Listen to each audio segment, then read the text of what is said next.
Chers amis, bonjour! Bonjour!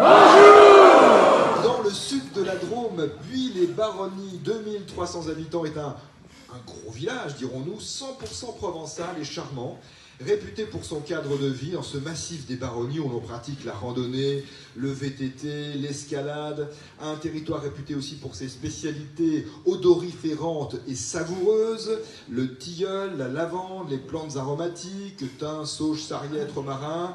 Culture fruitière également, l'abricot en particulier, la vigne, le petit épeautre de Haute-Provence et, je ne l'ai pas oublié, l'olive, parce que nous sommes sur le territoire d'appellation d'origine protégée, olive noire de Nyons, l'olive et l'huile d'olive d'ailleurs. Sur les bords de l'Ouvèze et non loin de Vaison-la-Romaine, Buis-les-Baronnies, donc situé dans cette petite région naturelle en partie montagneuse des Baronnies, c'est un nom qui vient du fait que deux barons régnaient sur ce territoire du XIe au XIIIe siècle avec une certaine indépendance. Quant au nom Buis, il vient, allez, on va dire à 98% sans doute de certitude du nom du végétal. D'ailleurs, les habitants de Buis-les-Baronnies sont appelés les Buxoises et les Buxois. Vu du ciel, le village ancien de Buis a une forme circulaire et il est vraiment typique, charmant, avec ses ruelles, sa place du marché, ses arcades, très originales par leur forme, les arcades.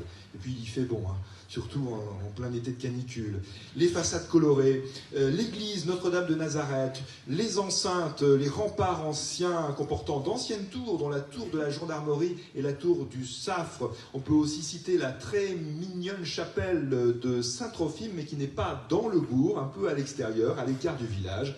Village qui est entouré de sommets et de crêtes, dont le fameux Saint-Julien. C'est un rocher calcaire qui a une forme tout à fait spectaculaire, puisqu'il est un peu en forme de lame verticale. C'est une vraie crête. Dans ce parc naturel régional des Baronnies provençales, une douceur de Provence pour notre semaine drômoise à Buis-les-Baronnies et pour notre jeu du mercredi, avec Lise Gravelat et Titouan Vianez.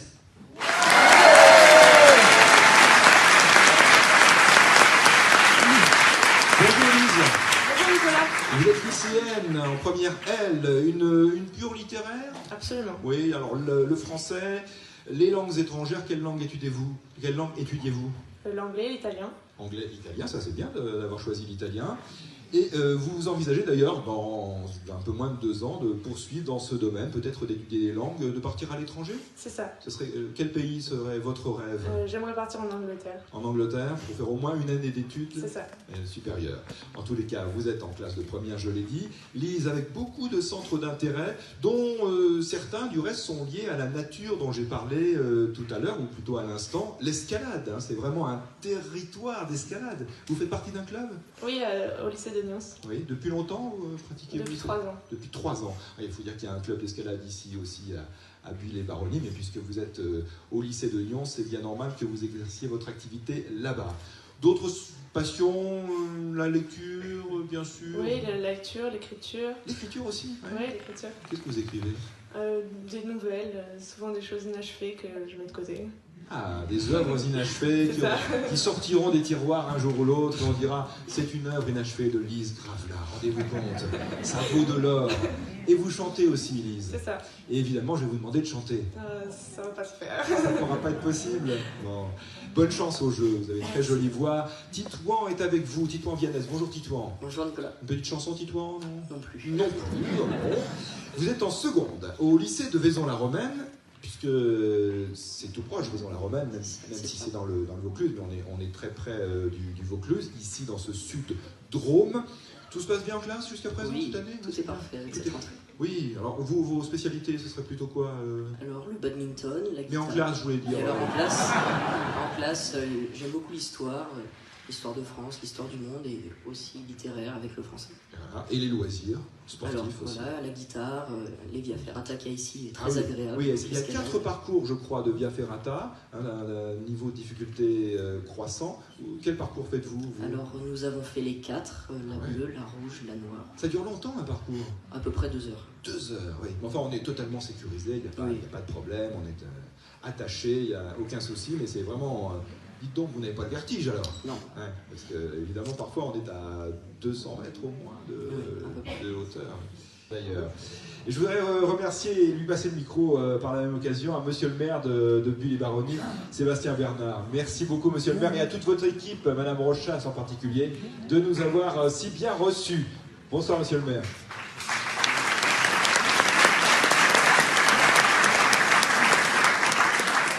Bonsoir à toutes et à tous. Je voudrais retourner les remerciements à Nicolas Soufflet et l'ensemble de son équipe et France Inter. Parce que c'est vrai que c'est sur sollicitation des communes. Et j'en profite pour remercier l'initiatrice de cette initiative. C'est Pascal Rochin qui, en début de mandat, donc ça remonte à 2014, a eu l'idée. On a mis le temps de poser notre candidature. Et c'est vrai qu'après, voilà, il faut attendre la programmation. On est nombreux, j'imagine, en tant que candidat. Ce que je voulais dire, c'est que moi, j'écoute France Inter beaucoup le matin. C'est la première matinale de France, je crois. Et à voir le taux de remplissage qu'il y a dans la salle, on ne fait pas mieux sur certaines réunions publiques ou sur des sujets autres. Voilà. Il faut offrir 1000 euros. C'est vrai, on ne met pas 1000 euros à la clé à chaque réunion. En tout cas, voilà, je voulais vous souhaiter à tous ceux qui vont participer bonne chance et un bon moment de plaisir. Merci encore à France Inter. Merci. Merci monsieur le maire.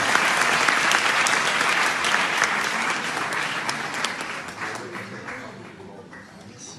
Le parc des Baronnies provençales. Merci beaucoup de ce cadeau et de ces mots d'accueil.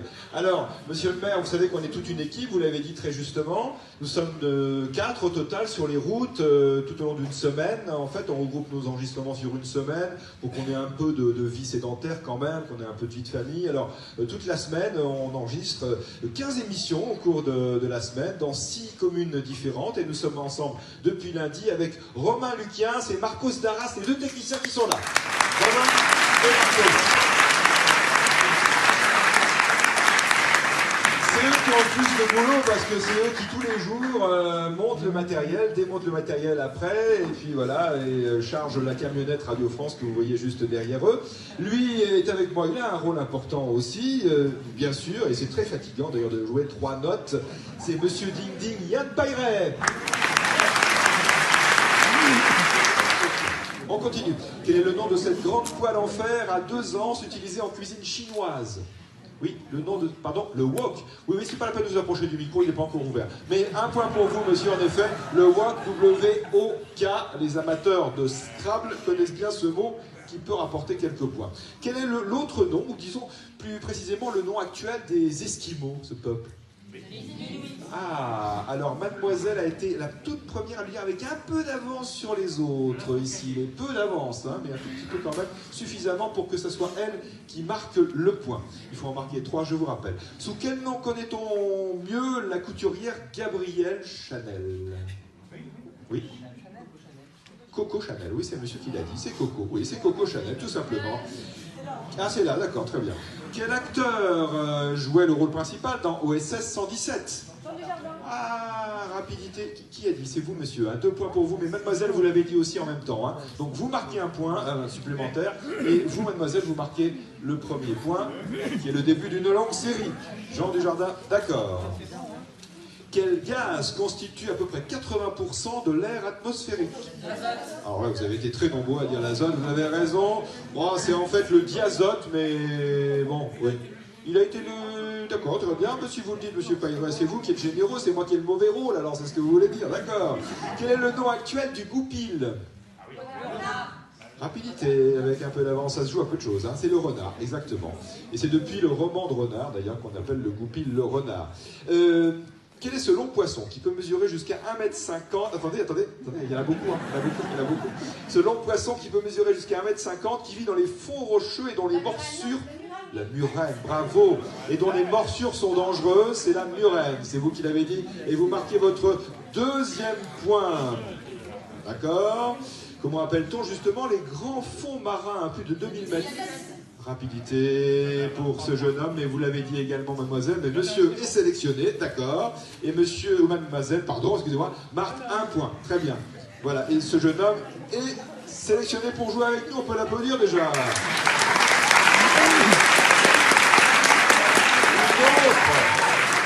Une autre personne sera donc sélectionné pour former le duo. Tout est encore possible. Quel est l'athlète? Comment s'appelait l'athlète qui lançait le disque ou le palais dans l'Antiquité grecque et romaine? Comment appelait-on ce genre? Ah, 2 points pour vous, mademoiselle, le disco-ball, c'est ça. Attention, attention, il y a plusieurs 2 points, hein. Et puis d'autres personnes qui vont peut-être remonter encore. Quelle est cette civilisation, ce peuple qui a occupé une partie de l'Italie réputé pour son talent artistique? Pas les Romains, alors c'était un peuple qui a vécu entre le 8e et le 4e siècle avant notre ère. Allez, réputé pour son talent, pardon? Les sapins, non? Ah, bravo, les Étrusques, et mademoiselle l'a dit, et monsieur aussi, exactement. C'est les Étrusques. Quelle était en Russie la ville des tsars? Et non pas Moscou, justement. Pardon? Saint-Pétersbourg, exactement, Saint-Pétersbourg. Pétrograd, Leningrad au fil des siècles, ou plutôt des décennies, et c'est Saint-Pétersbourg en effet. Que mange principalement le gypaète barbu? Les carcasses, c'est bon, hein? Les carcasses, c'est vous, c'est mademoiselle qui a dit les carcasses. Oui, c'est vous. Eh bien voilà, vous marquez votre 3e point.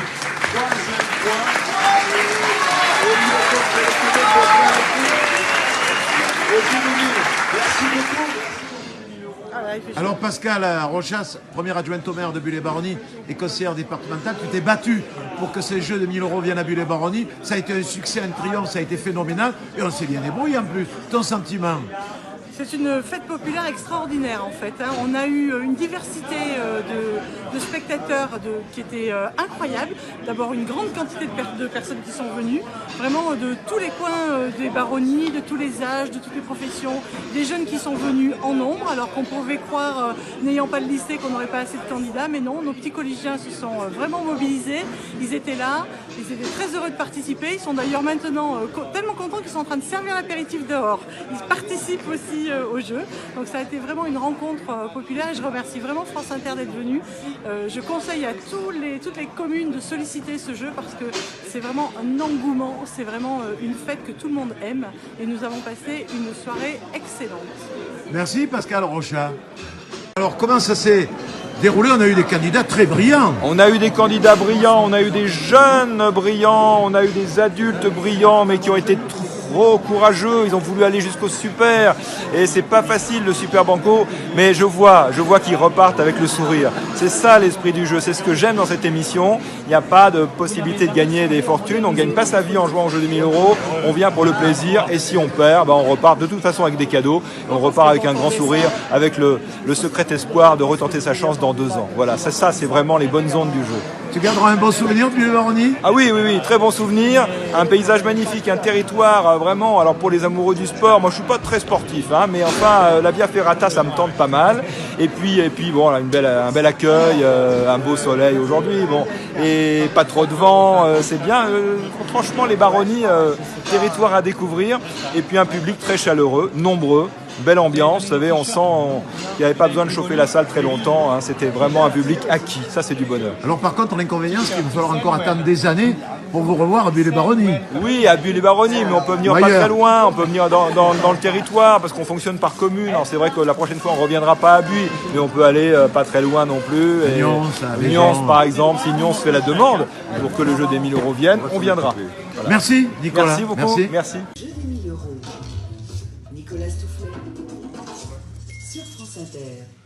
Eh bien, voici l'heure du banco. Monsieur Pailleret, c'est à vous.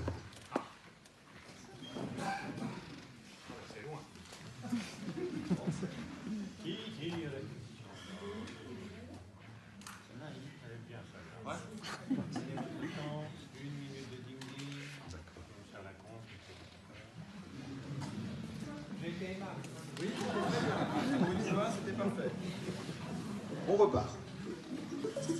Le jeu des 1000 €. Nicolas Stoufflet sur France Inter. Question banco, rédigée par Sophie Durand de Brest.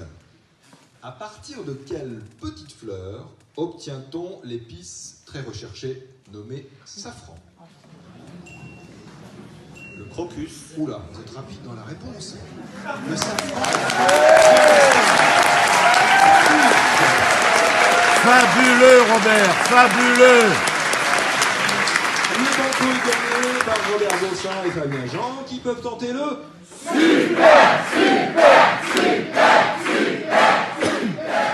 Êtes-vous d'accord tous les deux? Super. Ils sont d'accord pour le super. Oui, Fabien, super. Ça, c'est très généreux de vouloir perdre 1000 euros pour faire plaisir à nos auditeurs. Allez, la question, on se concentre après cette plaisanterie d'un goût douteux. Une question de Monique Tessier de Bushman dans le Maine-et-Loire. Quelle est cette anthropologue et ethnologue française, disparue l'an dernier, spécialiste des sociétés africaines? Elle a renouvelé les théories sur les systèmes de parenté, sur les représentations symboliques du corps et sur la différence sociale et sexuelle. On lui doit notamment des ouvrages intitulés « Les deux sœurs et leur mère » et « Masculin, féminin ». Elle a été directrice d'études dans différentes grandes écoles. Elle a aussi succédé à Claude Lévi-Strauss au Collège de France en inaugurant la chaire d'études comparées des sociétés africaines. Bref, quel est le nom de cette anthropologue et ethnologue française décédée le 15 novembre 2017? Elle a été directrice d'études de l'École des hautes études en sciences sociales.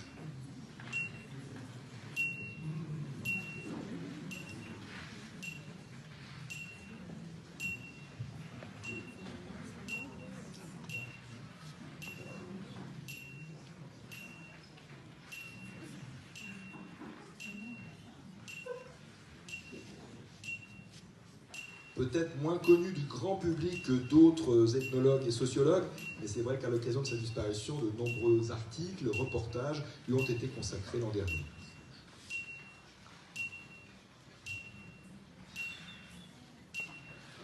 Spécialiste des sociétés africaines.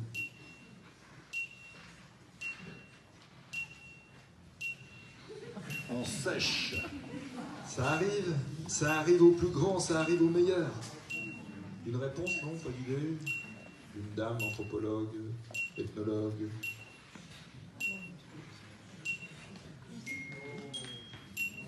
Il s'agit de Françoise Héritière.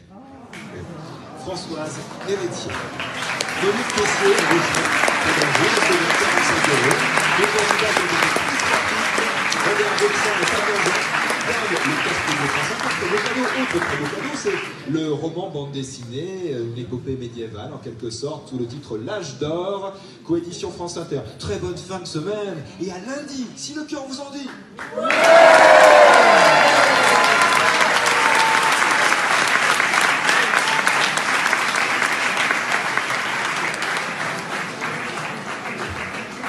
Voilà, merci beaucoup à tous, merci d'être venus si nombreux, continuez à écouter le jeu, si vous ne l'écoutez pas, écoutez-le, c'est obligatoire maintenant que vous avez assisté aux enregistrements, et à très bientôt dans la région.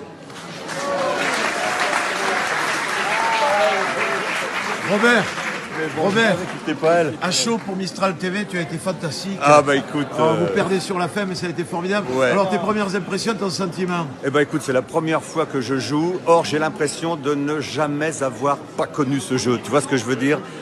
Il a 60 ans, j'en ai 68. À 8 ans, j'étais déjà derrière mon poste avec mes parents, tu vois. C'était impressionnant. Ouais, ah oui, il y a un peu de stress quand même quand tu montes sur l'estrade. Toi, je sais que ça te fait plus rien, les estrades, mais nous, on a moins l'habitude que toi, tu vois. Pas trop déçu? Ah non, pas du tout. Non. De toute façon, si j'avais gagné, ma part est partie au comité d'accueil des migrants. Tu vois ce que je veux dire? Ah, ça c'est formidable. Voilà. Et on rappelle que tu as accueilli d'ailleurs un migrant chez toi. Hein. Voilà, tout à fait. Merci Robert. Je t'en prie, Jean-Pierre.